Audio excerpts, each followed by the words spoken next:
a metal bro.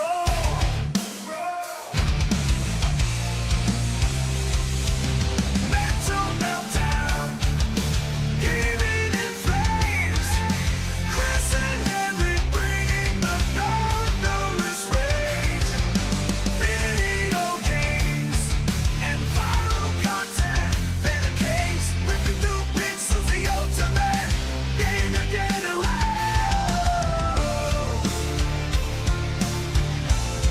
The ultimate.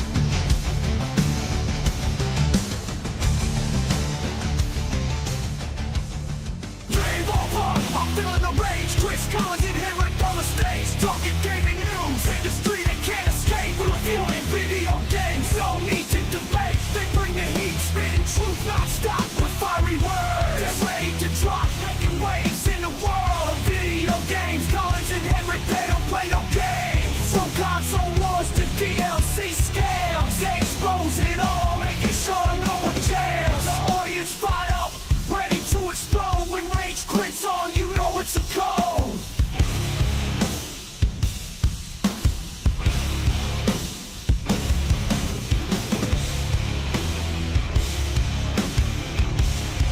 You know it's a code.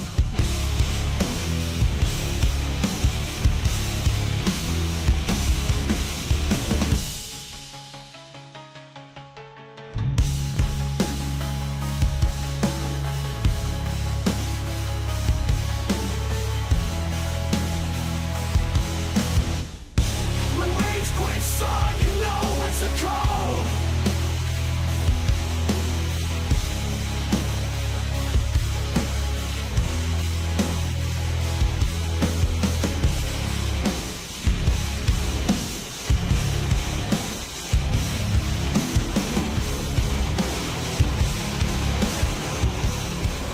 Rage quits.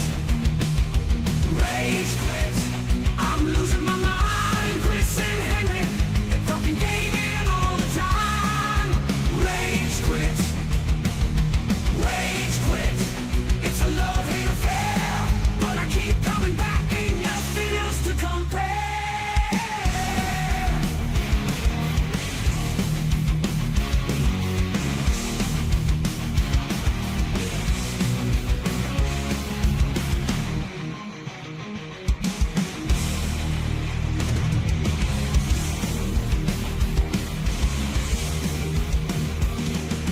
Rage quits. It's a love-hate affair.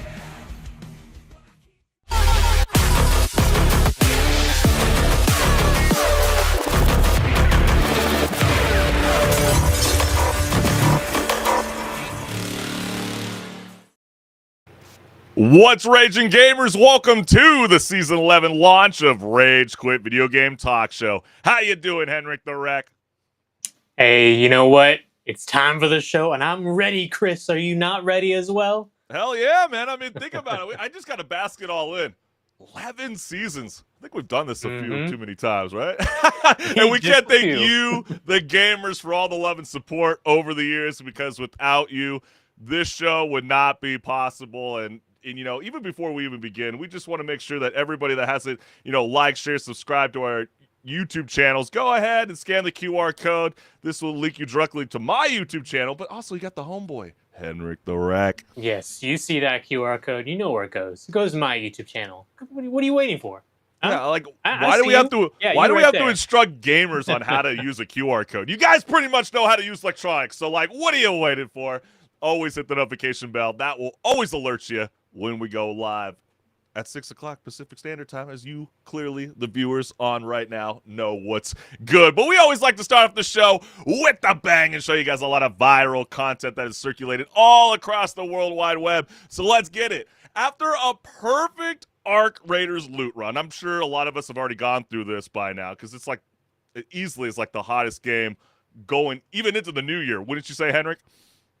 Yeah, I mean, a lot of people are still playing it compared Yeah. to some other games and the games that came out last year. But it's only the early days, and we will cover some of Yeah, the hottest yeah. games in January dropping this month. But this player gets down and then reacts the only way rational. This is the only way you think. I mean, you start screaming, help! Oh, God! And then all of a sudden you feel like you're on a true crime podcast. And then you don't realize that that scream was so convincing that a neighbor tried to kick the door in, only to discover that this wasn't even the gamer's house. And the neighbor was a firefighter who thought he'd stumbled into a hostage situation, not a gamer folding under pressure. And so as we roll this clip, serious question, gamers. At what point does immersive gameplay require a disclaimer for even first responders? Holy cow.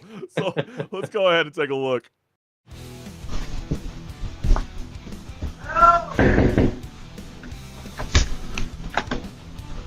Y'all good? Help me, somebody help me.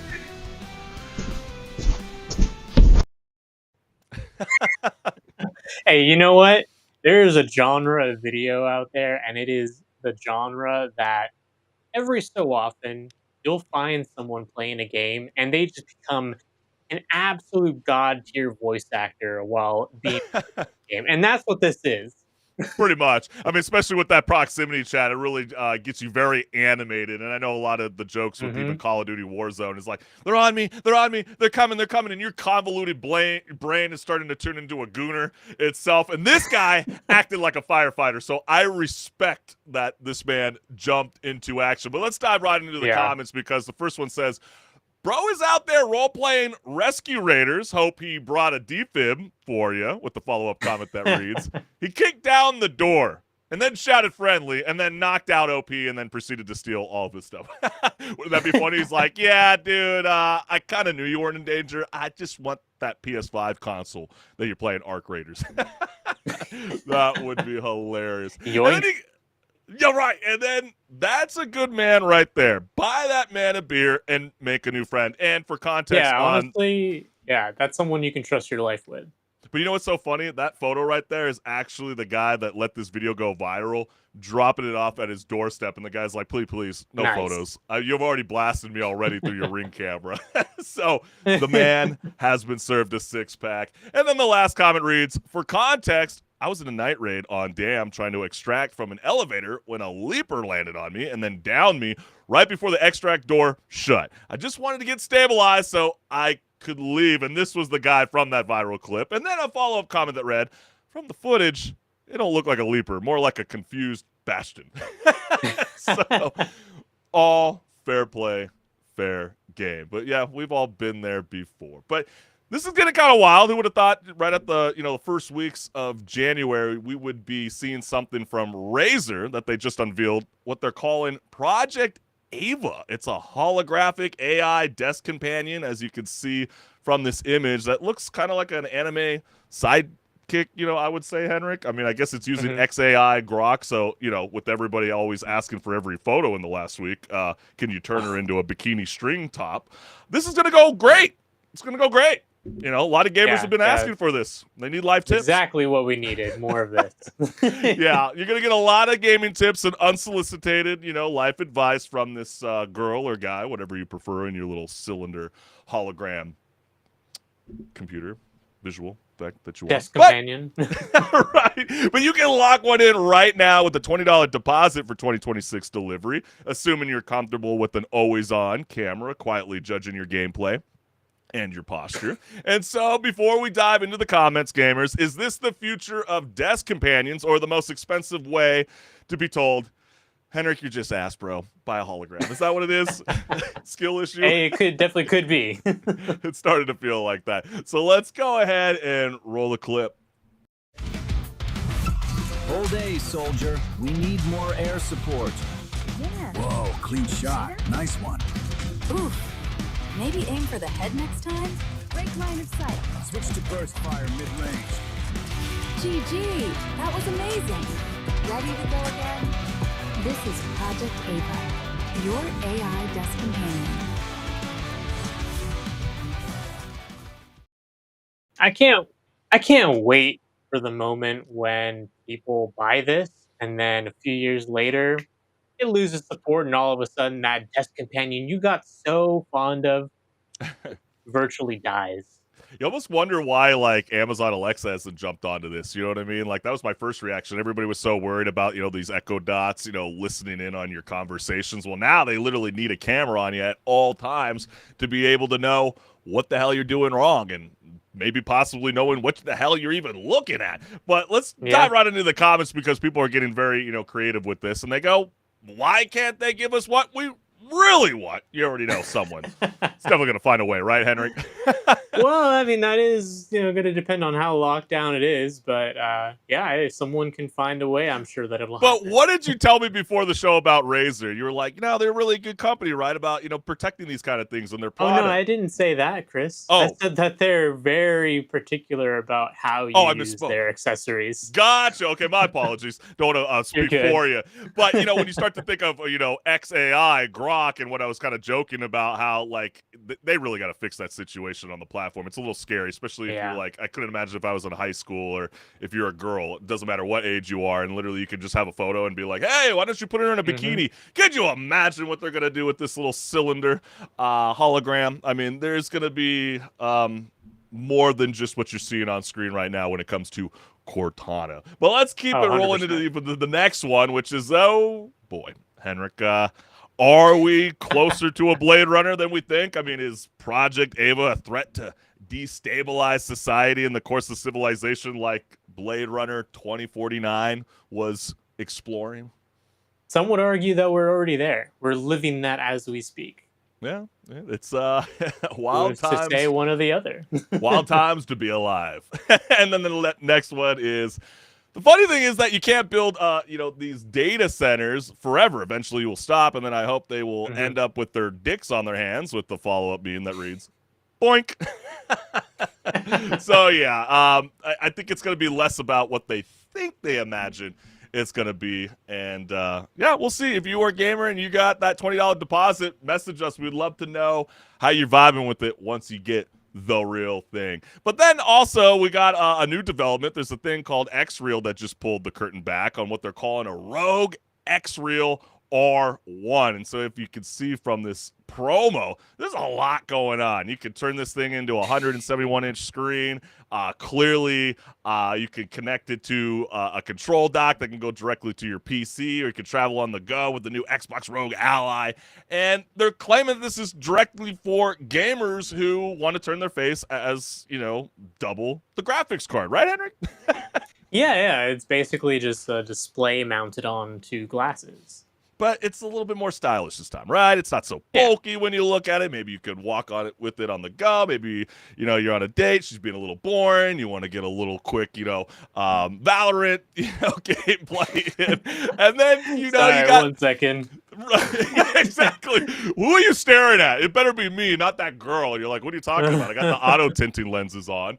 And then they got those Bose audio tucked into the temples. And what they're really promoting is this 240 hertz refresh rate, because apparently your eyeballs deserve an esports level performance at all times. And so before we dive into the comments, gamers, is the future of gaming this? Or are we just another way to strap on more hardware directly to our head, as if we didn't have enough already? So let's go ahead and take a look.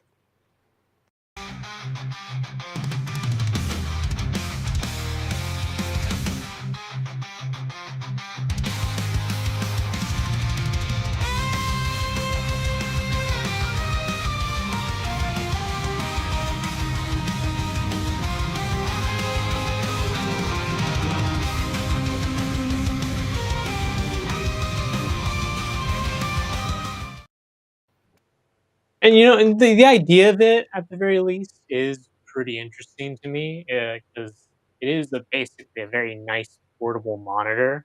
I mean, you could basically have your monitor that you have at home outside. That's kind of cool. Yeah, I mean, Ray-Ban has been only the more successful smart glasses, I would say, right now, that's like winning over the market. And so if they can find something that fits the niche of gamers, why not? But when I watch that video, I go, holy cow, gaming just got really, really expensive Yeah. every day. And so let's go ahead and jump into the first comment, which is me about to enter the future after wearing these. And yeah, why does that look like me? SpongeBob and me, bro. Like, maybe we're both styling right now. Put on I don't some know if I'd glasses. cross my legs like that, Sunglasses. but exactly.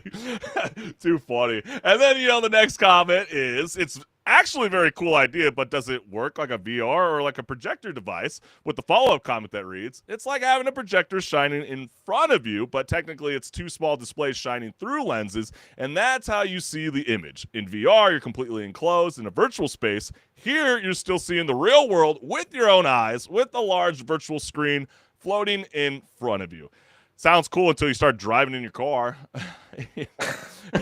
You know what I Which mean? undoubtedly Multitasking. somebody is going to do. Someone's going to be doing this. Just don't have a beer or a margarita in hand as you're doing this. Holy No, cow. that'd be the kicker right there. That would be definitely the kicker. And then no one will pay $700 for this. I don't even know if this thing would be worth $700. I have a feeling it's going to be worth more than that. But maybe, do they have to make it like $300 cheaper? I know we're going to be talking about it later in the show, but like, gaming is getting really, really expensive in 2026. And so does that seem like a fair price tag for these glasses?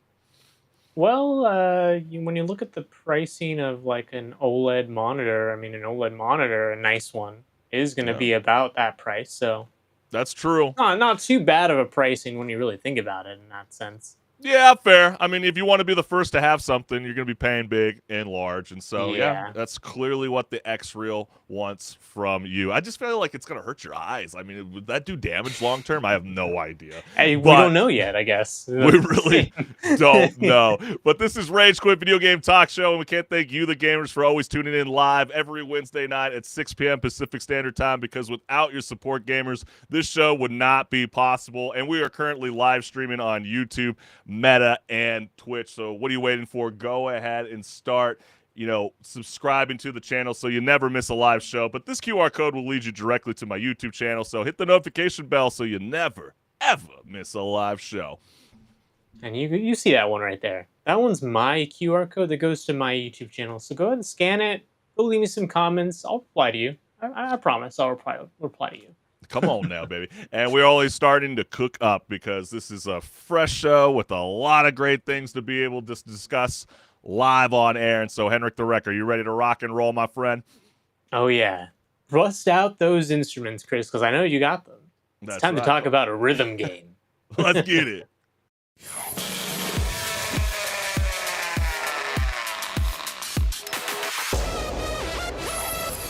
Hey everyone, this is Pause or Repeat. Here we figure out whether a game is really worth your time and money. Today's game is Unbeatable. Unbeatable is a rhythm adventure game. This means that the core gameplay hook is the rhythm gameplay, but be ready for a bit of story to go along with it as you go from scene to scene. Playing as Beat, a musician, you are thrust into a world where music is outlawed. After meeting other musicians and forming a band, you fight back against the law. But now the question still stands. Pause or repeat? Alright, here's the game.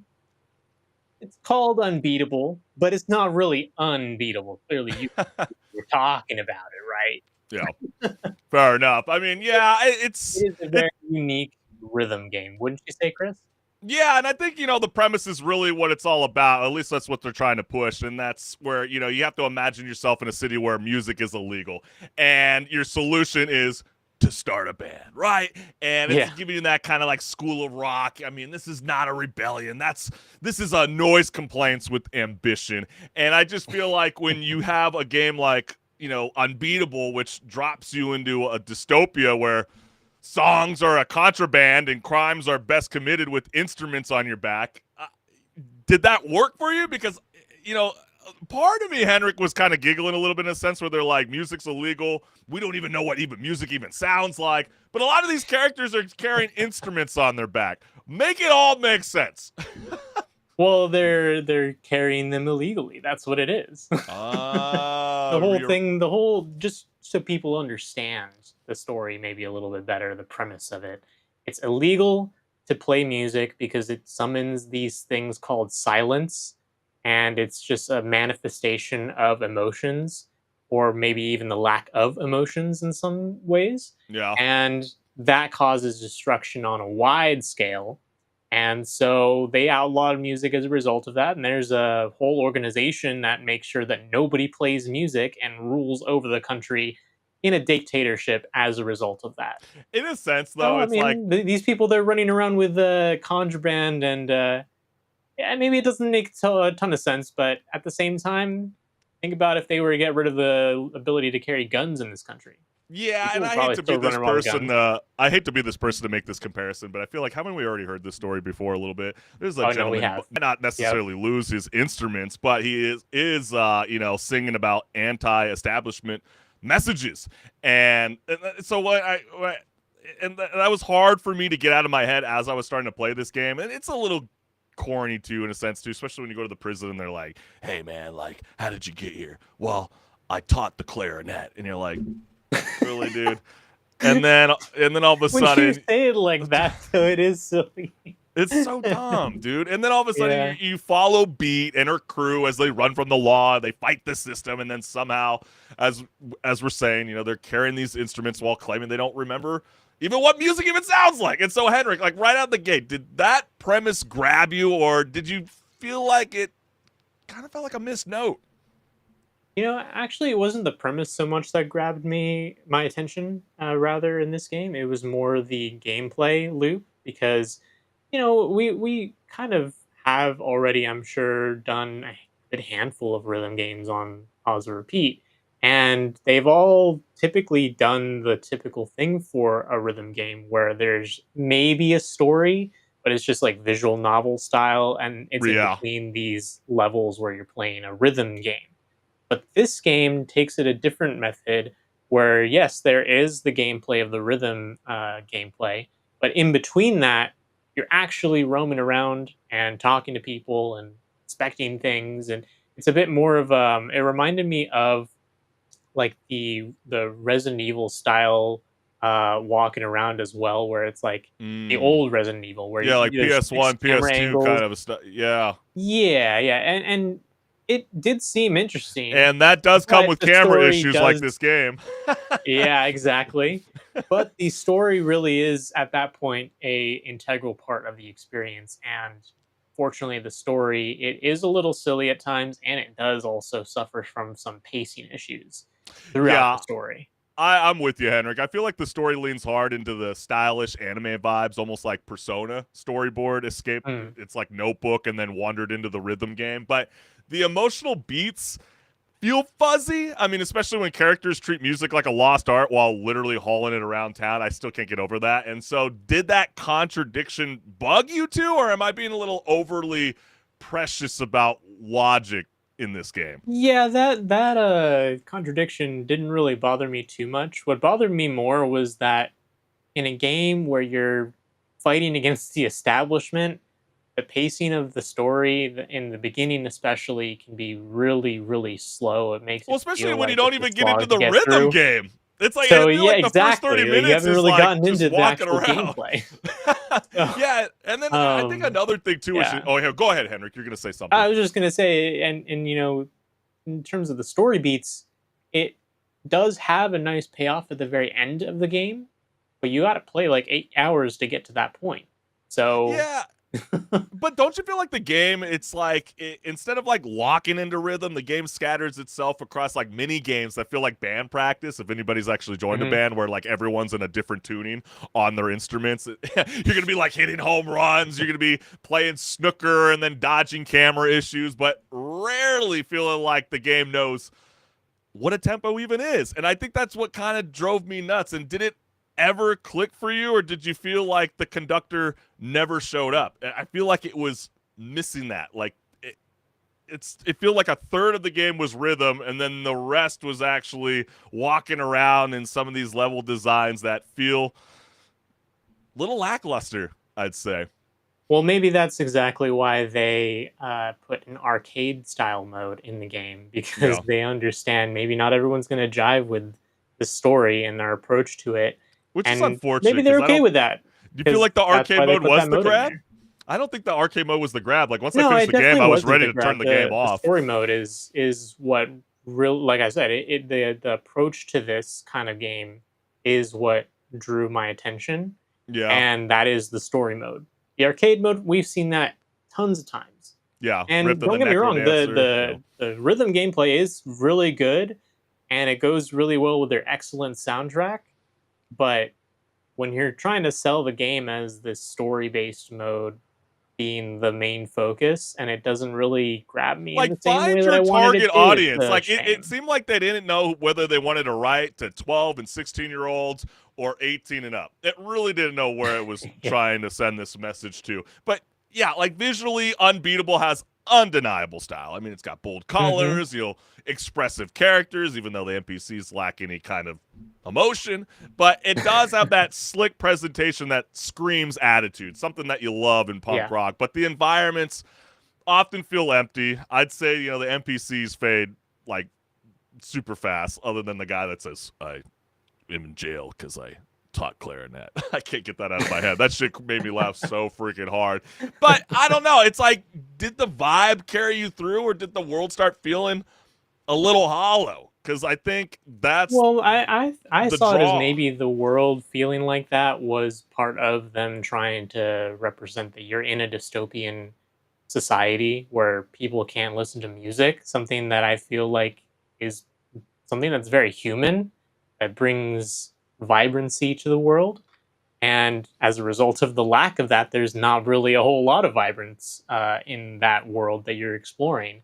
But at the same time, when you're looking at the character designs of some of these characters, they're really, really detailed for the main characters, even to the point of like they'll be bouncing on a rhythm, and I Yeah. like that. But then you look at and you compare that to like some of the side characters, and you're like, kind of Yeah, and then you're corners literally there. only using like two buttons the whole entire time when it starts to get to the rhythm Yeah. game. And it's like, that's what's really disappointing. And it starts to feel like a mobile game. And Hmm. it's like, I don't know. There's nothing that's going to win me over. And then to see that they already have like these day one DLCs for a game like this, it's like, come on now. For $28, that should have already been in with the game. And yeah, its Yeah. ambition is there. It's, it like you said, I mean, it does have solid music choices. I mean, the people Hmm. that compose this music, it's great. But, I just wish that the gameplay and the pacing and just the overall identity was there. It just never really fully harmonized for me. And so that's why I'm going to say it's a pause. But HenricK, where do Hmm. you land? Yeah, I think it's a good game, but it wouldn't be a good enough story game for me to replay the story mode. I'll replay the arcade, but as a result of that, I'm going to say that it's a pause for me as well. Yeah, and I think this is where we leave it off to you, the gamers. Is this rebellion worth sticking with, or one to shelf for now? And that's where we want to hear from you, the gamers. So go ahead and join along for the conversation. But we have so much more here left on Rage Quit Video Game Talk Show. So HenricK the Wreck, are you ready to rock and roll, my friend? Oh, you know I am, Chris. Why don't you get that started? Let's get it.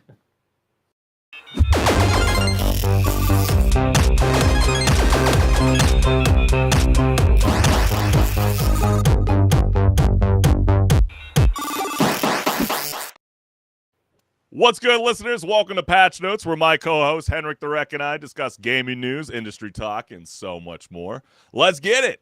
Well, all right, gamers. The calendar flipped and the new year hit, and suddenly the gaming world just got hit with the triple espresso of new releases. You're probably wondering, like, I still got to catch up on my backlog from December.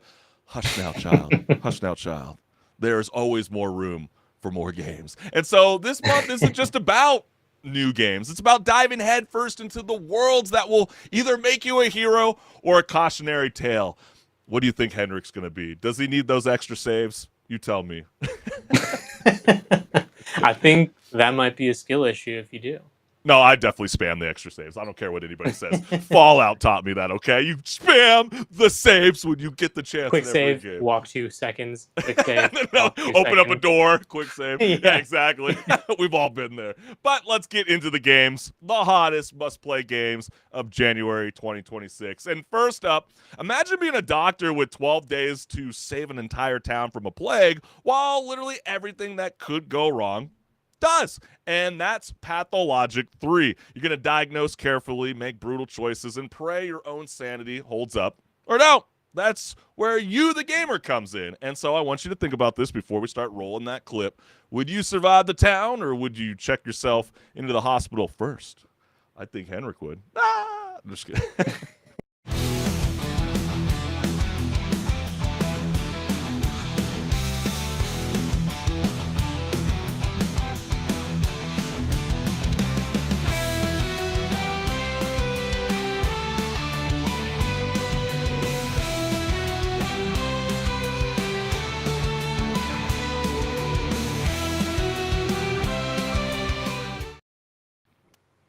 I've always heard that the first and second game in this series are really good, and I actually have, I'm pretty sure, number 2 in my library, and I've just never played it, so maybe this is the opportunity for me to catch up.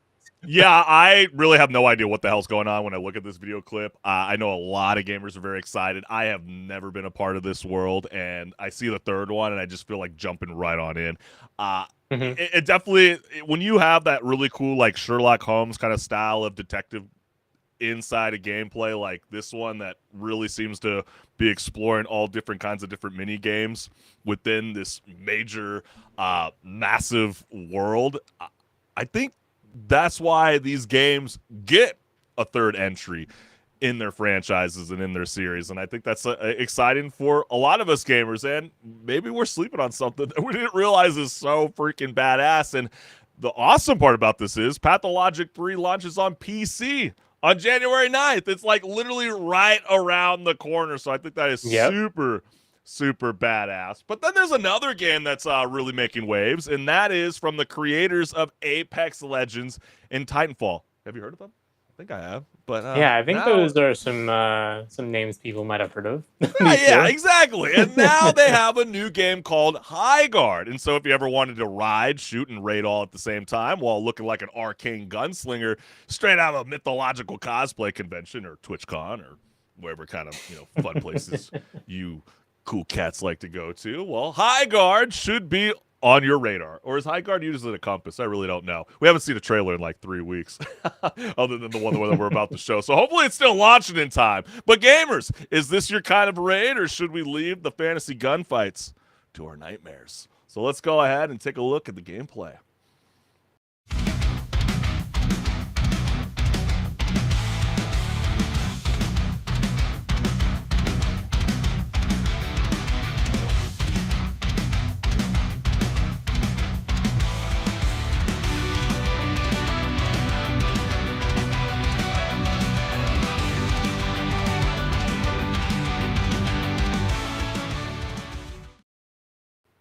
I know a lot of people are looking at this trailer since it was shown at the Game Awards, very end of it, and they've been saying, "No, this game doesn't look like it's it, man.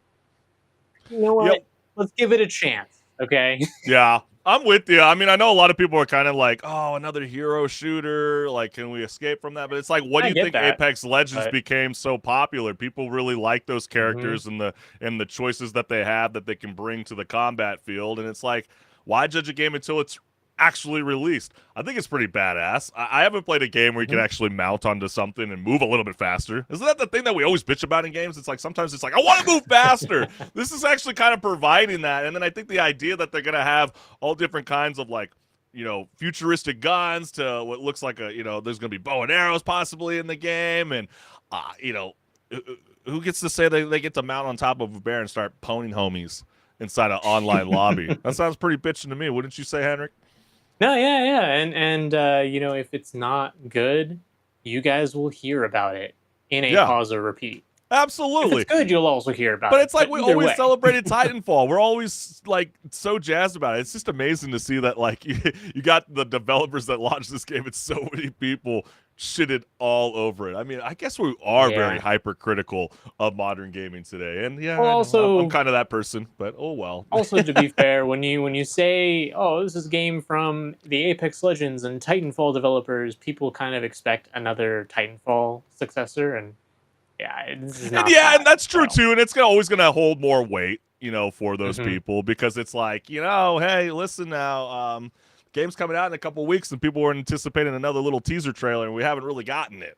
And so I know that makes Yep. some people a little bit nervous whether it's actually going to reach their launch date. And it is going to be launching on PC, PS5, and Xbox Series XS on January 26th. That is high guard. And then the last game that you definitely want to scope in January 2026 is a game where if you ever wanted to slash, drain, and time travel all at the same time while looking like a high fashion vampire straight out of like a post-apocalyptic gothic runway, well, Code Vein 2 will keep you savoring for more. And is this that kind of bloodlust, or are you just sitting this dance with death out? Let's face it. Is this something for you?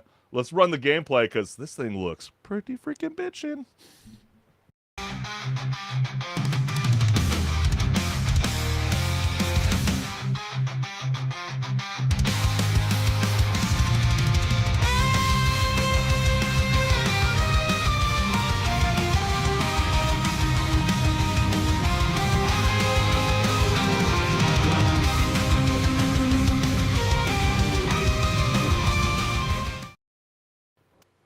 I know there's maybe a collective groan of, "Oh, this is another Souls like." No, guys, this is a good Souls like. No, it looks cool. I've never played the first one, and I feel like I'm missing out like big time. And I look at that, and I'm like, do I need to jump in now, Henrik? Is that what you're telling me? Yeah, I would say it's a good time to jump into the first one and see what that was all about before this one Yeah. comes out. No, trust me, I'm definitely feeling Yeah. that way. I'm like, oh my god, I got a lot of homework to do, a lot of homework, and there's a lot of games on the horizon, and it's, Yep. I can't. I only have two hands, Henrik. I can't have like multiple monitors and multiple gaming platforms around me. I gotta take it all one at a time. But no, this looks really badass. I think it's something definitely refreshing. The art, the aesthetic to the art looks really like it's a lot to take in, and so I'm looking forward to some pretty bitchin' boss fights. I know there are some pretty grotesque villains in the game that look very interesting choices, but hey, we'll have As to you wait do and with see. Souls likes. Right, exactly. And so if Code Vein 2 is for you, it's going to be launching on PC, PS5, and Xbox Series XS on January 30th. And for all the gamers out there, if there's a game we didn't mention that's blowing up your world right now, releasing in January 2026, don't hold back. Let the rest of the gamers know what's good in the comments. But all right, Henrik, let's start to switch some gears because it seems like the traditional notion that electronics become obsolete and cheaper over time is currently being upended. Break it down. Well, heads up, gamers, because hardware prices are climbing yet again. Ongoing shortages in DRAM, NAND, and SSD components for AI data centers means PC and console gear, yeah, it's going to get more expensive. And even the $1,000 Xbox Ally X, which one of my friends, by the way, has always looked at and said, yeah, that doesn't look like a good deal when you have things like the Steam Deck going out there on the market. But it's That's got the also X gonna be Real, though. The increasing in X price. Real glasses, That's Yeah, that's what for they another know $700. right, exactly. Yeah. But your graphic So- card's your head. Yeah, no, exactly. Yeah, and hey, keep the word graphics in mind because that's Right. another thing to talk about in a Oh, moment. I know, man. But if you were dreaming of a PS6 or the next Xbox, there's some cool rumors about what's going to happen there. Well, it's not going to happen anytime soon, as Yeah. reports suggest that the next gen consoles might not arrive until after 2027. So that Ooh. outdated that some people are looking at their PS5 and thinking it's outdated, yeah, it's not going anywhere fast. Are we So- really saying that? Are we really saying Take it- PS5's outdated? Go walk over to your PS5 right now and pet it. It's okay. You'll laugh. Like it's a chia pet? Like, I hope you grow. Yeah. I hope you be better. Yeah, exactly. Bring me long life. Yeah. So with that being said, what are the gamers saying? So let's take a look at some comments that we've pulled, and we'll see what they say. Yeah, so the first one reads, Steve from Gamers Nexus believes that this is a coordinated scheme to make computing on your own hardware unaffordable to the normies, so they'll be forced to use subscription cloud services, renting compute forever. Beginning to think that they may not be paranoid about this. I've been kind of saying It's a that good for a point. while. Yeah. I think it's actually really is a legit point. I mean, I've been telling people, like, what have you been missing out on? Like, cloud gaming is pretty freaking badass. But now it's kind of taken 720, and we have to start to look at ourselves in the face and go, ah, shit. That only means that subscription service prices will also go up, because they're also going to say something like, oh, you know, the management of all these games is just so difficult. Our AI data centers have to, you know, watch all these games.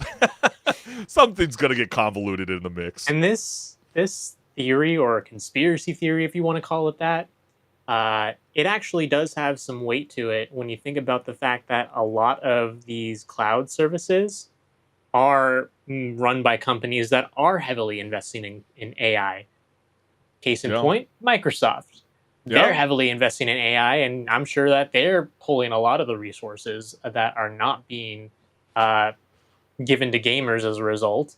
And what do? They also have cloud gaming services. So it kind of amazes me about how this conversation around AI data centers is always doesn't get the spotlight like cryptocurrency had at one point when it came to the climate change ordeal. Like, this is a lot of resources and energy going towards these movements. And I know even the state of Florida is a little skeptical about bringing these AI data centers even to their own state. I think even Pennsylvania was one of them too, where I think it was Microsoft. I could be totally wrong on this, but they wanted to get a nuclear power plant to be able to get and acquire that energy. Power everything. Yeah, you know, so when you start to, you know, see that kind of stuff, it's so wild. So it's like, how is it that they can get that, but they can't provide to the rest of us, you know, single consumers at a affordable fixed rate is beyond me. So it does start to feel a little bit, in a sense, like it might be a scam.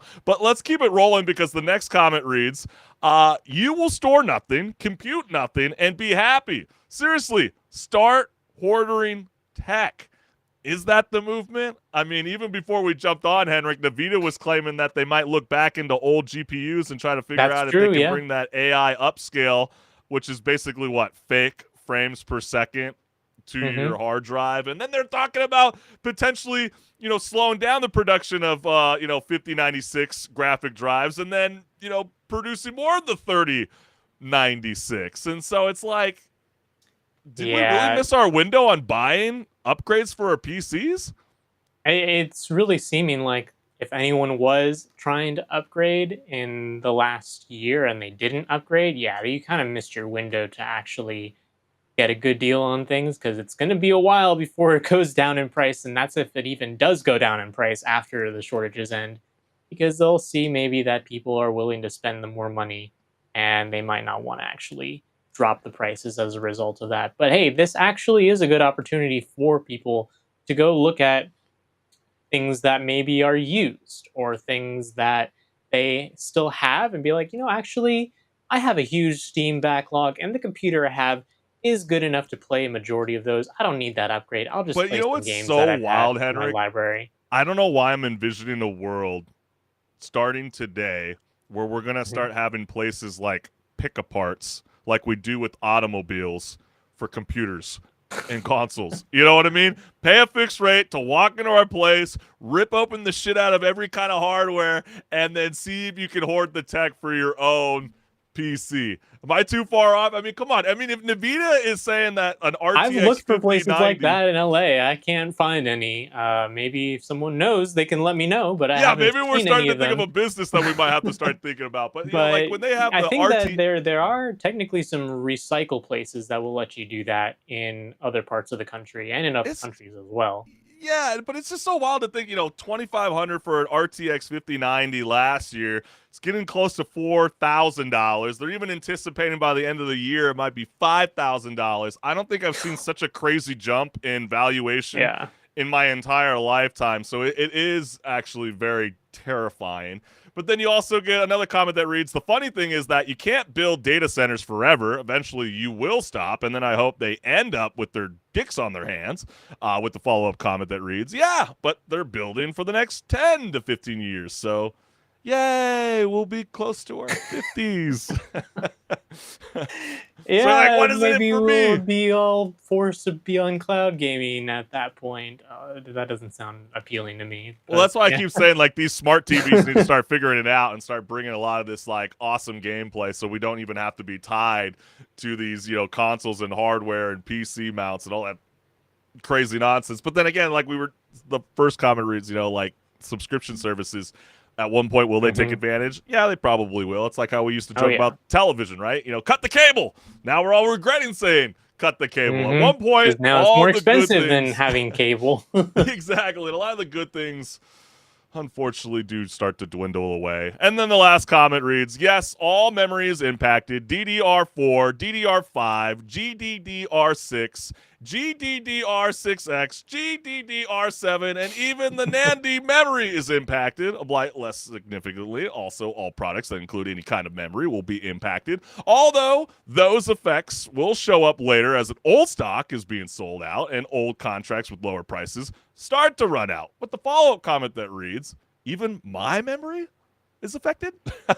Can't remember when RAM was this expensive, and it's becoming pretty brutal. So, HenricK, will the ongoing global RAM shortage, fueled by the relentless demands for AI, continue to inflict significant pain on consumers and even manufacturers through 2028? And another part, too, to think about as well, and I know this is a very thick question, can the industry find a way to stabilize prices before the next generation of hardware arrives? Like you were saying, the PS6 and the next iteration of the Xbox? Yeah, it's hard to say. It would really take some big players in the industry to make some changes. And we've already heard from Samsung and SK Hynix, which are the two big manufacturers of RAM, both based in South Korea, that they're not going to overproduce or start to ramp up production now. They're not going to, because they predict that if they do that, then they'll be stuck with an overstock by the time that the prices go down and normalize. So, and you know, to be honest, these guys, they plan years ahead of time. You know, they're not planning like weeks ahead. They're planning like 5-10 years ahead. Yeah, that's So, why a lot of people feel like it was a scheme by Yeah. all, you know, three of these companies, even like Crucial, for example, Micron. You know, it's like, dude, what the hell? Everybody all at the same time just decided, like, yeah, you know, you single consumers and you little PC gurus out there. yeah, that was wild of them sorry. to just say that. Yeah, especially, Yeah. you know, like AI data centers, they are causing, you know, a RAM shortage for gamers, but they demand, you know, these massive amounts of memory, leading, you know, to manufacturers to prioritize towards these high margin AI orders. And then they have to reallocate, you know, production and then drive up overall memory prices on all of us, which squeezes supply for consumer PCs, consoles, graphic cards, as you said, HenricK. And yeah, I mean, this is what's making components more expensive and less available for gamers. So we'll leave it like this on a final note for all you gamers out there. With hardware costs skyrocketing and AI hogging all the memory, are you ready to pay the premium to stay on the bleeding edge? Or is it time to settle in and, you know, just see how much life you can squeeze out of your current rig? Let us know what's good. Well, let's keep things rolling because CD Projekt recently sold its DRM-free storefront, GOG, known as Good Old Games, back to the original co-founder for roughly $25 million, insisting the move is a strategic shift to focus on game development rather than a sign of financial instability. And while, you know, GOG, as you can see from, you know, a lot of the games that they supported over the years, they will now operate independently. And it has secured a long-term agreement to remain the primary DRM-free home for future Witcher and Cyberpunk titles. And as we prepare to look at the online reactions, we have to ask ourselves, in an era where, you know, digital ownership feels more like a temporary rental, can a small independent GOG actually survive as the last stand for gamers who want to truly own what they buy? That's where we dive right into the comments. And so, first one reads, sounds like ultimately the only change is in who owns what. Either way, GOG is and remains a great option, and the work they've been doing keeping classic games playable and accessible is nothing short of incredible. With the follow-up comment that reads, I think CDPR would just wanted the stress of handling GOG out of their hands. They've been very upfront over the years about the issues of keeping GOG running and how it's been treading the line of profitable and unprofitable, and now they can still support it by releasing their games on it and maybe kicking a little donation to money and here and there, but they don't want to have to worry about it because it would be counting against their financials. Do you feel like with that comment that holds up any truth? Oh yeah, definitely. And just for reference, yeah, it is CD Projekt Red that has owned GOG for the longest time, and it traces back to their origins of the company because before they were CD Projekt Red, they were just CD Projekt, and they were one of the only companies that were actually localizing games to be sold legitimately inside of Poland. And so that was their whole business. And then they decided to branch out to actually making games, and they rebranded to CD Projekt Red. And, from there, everyone knows their titles, like Cyberpunk and The Witcher. But yeah, GOG's been one of those things that they've just held on for a while too. And at the end of the day, they're not Steam. So it's a little hard to be profitable when you're not as profitable as Steam and Yeah, like don't as keep ubiquitous as delaying this. Steam at the same time. Right, and don't keep delaying The Witcher 4. You know what I mean? And I think maybe this was actually a smart move. It's like, dude, like you guys can't micromanage. Well, now they can actually focus on tens of that. thousands of games, on GOG, and then now they can actually focus on actually being storytellers. And then you want to get ambitious and start announcing a Cyberpunk 2, and it's like just finish The Witcher 4 first, okay? I don't want to hear any other setbacks. And then you also start to think like maybe this is a way for them to convince other people to invest in their studio. You know what I mean? Maybe they've been having that on their financial report, and they're like, guys, it just seems like you guys are a little all over the place about your ambitions. And now it feels a little bit more centralized where it's like, no, we're going back to strictly gaming development, and we'll see whether that's a smart move for them in the long run. I know CD Projekt Red won't be hurt, but it's whether GOG will still hold up, because you're right, Steam and Epic are definitely players in the game. And then the next comment reads, I'm guessing this decision is made to make CDPR a more attractive company for investors, kind of like I was suggesting, GOG being the least performing part of their business. This could work for both parties, to be honest. The condition being, the co-founder is serious about GOG's mission.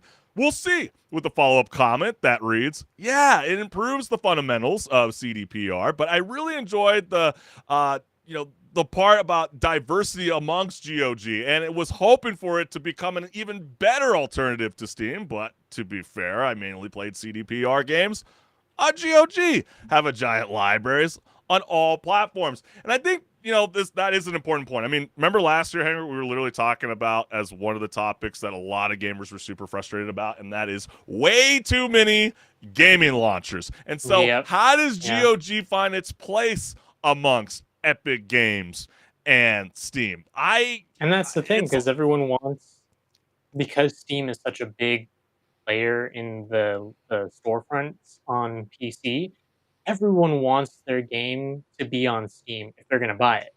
And that's the reason why some games that have been Epic Game exclusives have been maybe hindered by the fact that they are only on the Epic Game Store. And if they were released on Steam, they would be selling much more because people wait until it gets released on Steam to actually buy it. But it's also, remember, like we talked about all last season of season 10 of Rage Quit Video Game Talk Show, discussing a lot of the European initiatives to, create what's called Stop Killing Games, and hoping that it reaches a world scale. And so what I ask you, HenricK, is let's say Stop Killing Games actually becomes a reality. How will GOG be able to hold up when that's literally their biggest push, is being DRM free? That's true, yeah. But also, GOG, as the name suggests, Good Old Games, has done a great amount of effort in making games that were not really accessible on PC, on modern systems, actually playable on modern systems through the development of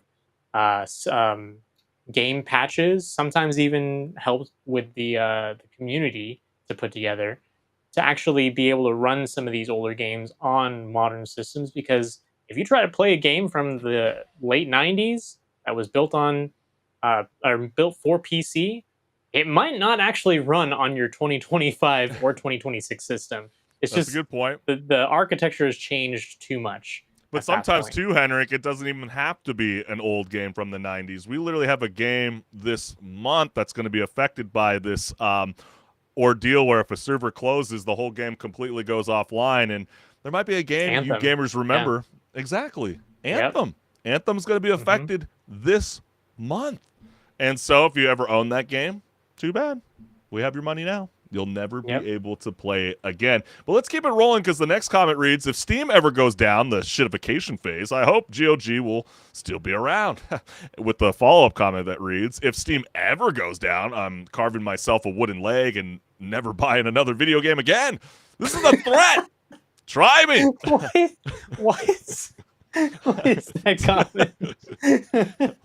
Who would have thought? Who would have thought that that would have been the best resources of a weapon to go after Gabe Valve? Newell's gonna read that comment and he's be like, "Man, I can't die now." But isn't that always the fear? If when Gabe goes, the company will lose its prized value. Yeah, This entire that is time. the unfortunate thing. Is everyone kind of feels like the weight of Steam being a good platform is on the fact that it's run by Gabe Newell, and whoever takes over, if he passes it on to somebody or if he passes away and then has to pass it on to someone, who knows what kind of person will end up in that position of power. Well, it's like how we have Mr. Robot, like in the Fallout series. Maybe we just keep him living forever. We do have Razor with that Robert House? holographic. Yeah, Robert House. You know what I mean? Like we could keep Gabe forever, and we'll just keep him in a little cylinder. It's only 6 inches tall. You know what I mean?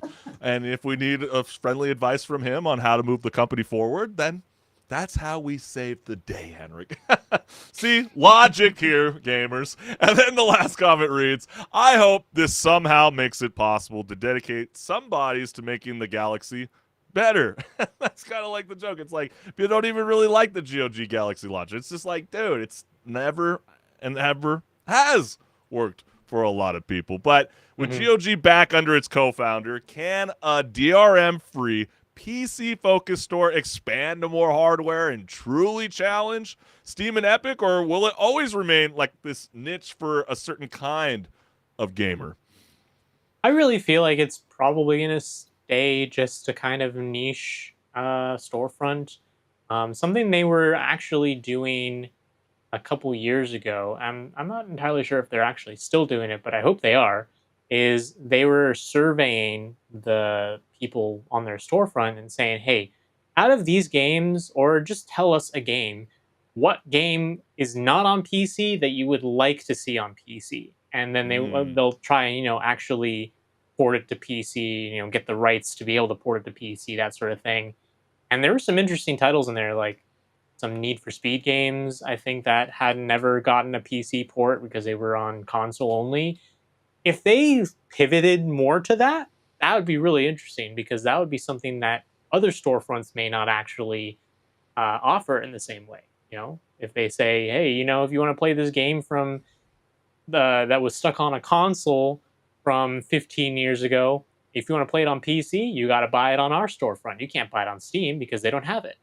And that might have to be the draw, but I think that's gonna be a very, very difficult challenge for that company. Yeah. But yeah, and also I guess I know it's very important to emphasize again, to all the gamers, DRM-free gaming is important because it does grant players, true ownership of your game, and it gives you that freedom and control, allowing them to be played offline. Even you can install on multiple PCs without restrictions. You would avoid, having to go to a mandatory launcher like we're even discussing right now. You can back up the games easily. And I think those are some of the things that have been missing for a long, long time. And just ensuring long-term access and playability is so freaking important. And, to leave it the question to you, the gamers. Now that GOG has its new old boss back, will it finally reach more hardware, stick to its old game roots, and rattle the big PC storefronts, or just stay the quiet rebel it's always been? Hey, Let us maybe know. if, just as a last thought here, maybe if Steam does end up on an Xbox at some point in the future, maybe they can put GOG on there as well. Yeah, I mean, that's especially something that Apple's fearful of. They're like, nah, we don't want another storefront. You go to our app store. But we'll see. We're going to have to see what's good. But all right, HenricK the Wreck, what are gamers discussing this week online? And now we're back with a Reddit discussion. And this time, gamers were asked what game mechanics are completely useless. So naturally, gamers put on their thinking caps and remember the moments when they thought, why did the developer even put this in the game? For real. There's a lot of games like that. Oh yeah, there's plenty out there. So let's take a look at what they said. They, I'm sure, came up with some creative answers. Yeah, some of them were actually very intelligent. I mean, the first one here is Doom 2016 has a crouch button. I think even the developers wondered about that when they were doing press for Eternal, with the follow-up comment that reads, without a crouch, how could you teabag in PvP? That's a good point. There you go. Yeah, that is a good point. It was never meant for the story mode, young lad. But, They knew yeah, you were going to be rushing into the horde. I don't think I've ever crouched in Doom 2016 or Eternal. Thinking back at it. I don't think. Yeah, never. That's you're lame if you crouch in Doom. And then you also get this one in the original release of Final Fantasy 1. Intelligence did nothing. There was literally no routine in the game, which called on it. This is surprisingly common in early RPGs, where stats were frequently copied from other games in the genre, but the actual calculations were made up on the fly. Do you remember a game similar to like this? I feel like, probably a lot of the, the old school, Game Boy games, maybe Sega. Yeah, or like they were saying, like early RPGs from like the SNES era, like that time, when things weren't entirely always a polished experience. Yeah, there's even people always bitching and complaining even about the Arc Raider skill tree, and they're like, I don't even think this even lets me slide any faster than the person that hasn't even upgraded that perk.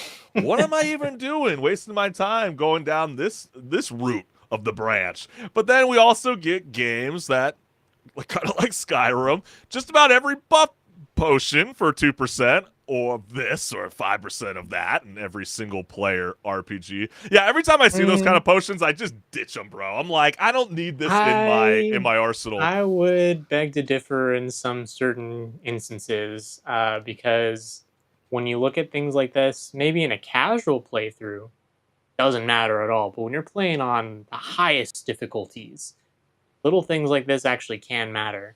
And maybe not in Skyrim. Sounds like a skill issue, HenricK. But, Sounds like a skill issue.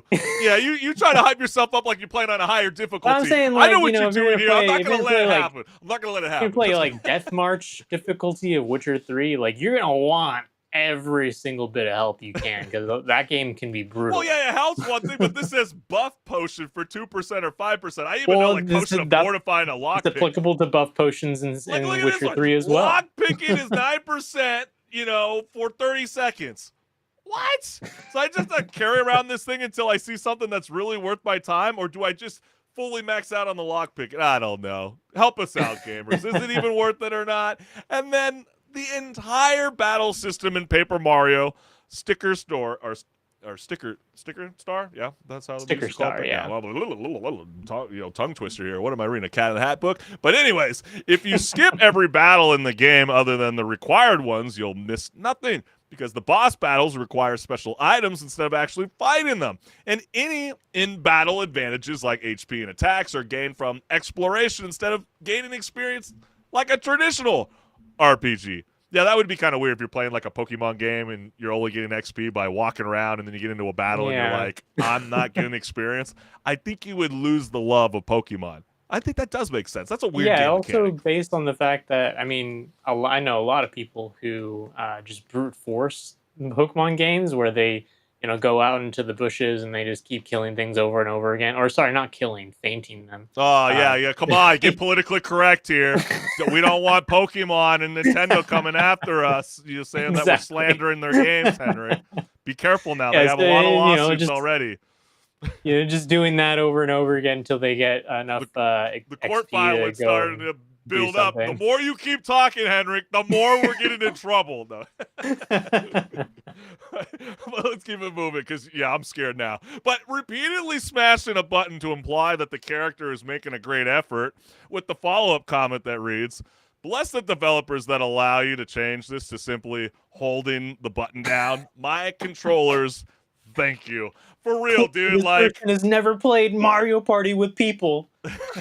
Yeah, exactly. But like, I didn't really know a game to associate with this. Like, but the first one that came up to mind is the Skate Story. I've been playing that because it's on the PS Plus Premium. It was like a day one release.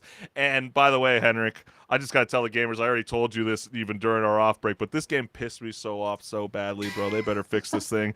I went back and not for a repeat value, just because I'm only doing it because I want to beat the game now. But it soft locked me. And it's already damaged my controller enough where I keep having to speed up the guys, footwork. I'm like, let's go faster, because I gotta hit the grind. And if I'm not moving fast, it's a little harder to hit the rail. All right, I don't want to land like Nigel Houston. I don't know if anybody's seen that video. God bless his soul. He's got a fractured skull and an eye. Oof. That's one of the more gnarly. He tried to jump off a 24 step, whatever the hell they call it. See, I'm butchering. I should stick to gaming. I should stick to talking about skateboarding. But I think people get the point. Like, it's just insane. And so, like, when you have to start tapping like crazy, I start thinking about my $75 controller. I'm like, what the hell, man? Do I need to start playing something else? Or, like, what the heck, dude? But, yeah. Or, like you joking, Nintendo 64, I start thinking about the old school Pokemon Stadium when you start, like, tapping like crazy, or Mario Party. God bless our parents for always buying us new, not affordable controllers. Why do you need another one? I don't understand, Chris. I don't understand. Maybe broke my controller when we were playing Mario Party. He was smashing the B button too hard. Exactly. It doesn't look broken. I don't see what's wrong with it. But then the last game here is Battletoads. You can accidentally break a weapon you are trying to pick up. Why add this to a game? With the follow-up comment that reads, because it's hilarious and co-op. Maybe that was the Battletoads, guys. Come on. Battletoads is just known to be that ridiculous. But that is pretty stupid. I'm kind of with that guy. That is dumb. Yeah. I would be pretty pissed off if I found a really, really cool weapon and all of a sudden the minute I picked it up, it broke. It's like, are you kidding me, bro? Are you kidding me? Like, why? Why are you trolling me? I don't understand. But HenricK, what game mechanic felt so unnecessary that you were convinced it existed purely to justify someone's job title during development? I was thinking about this, and something that you can come across a lot in a lot of games is a currency, or like some sort of gold, or whatever they decide to call it. At some point, it just becomes completely worthless because you either have everything, you don't need to buy anything, or there's been games where I just haven't even used any of it because I just get things anyways that I would otherwise buy in the shop. A good example that I just finished over the New Year's break was Stellar Blade.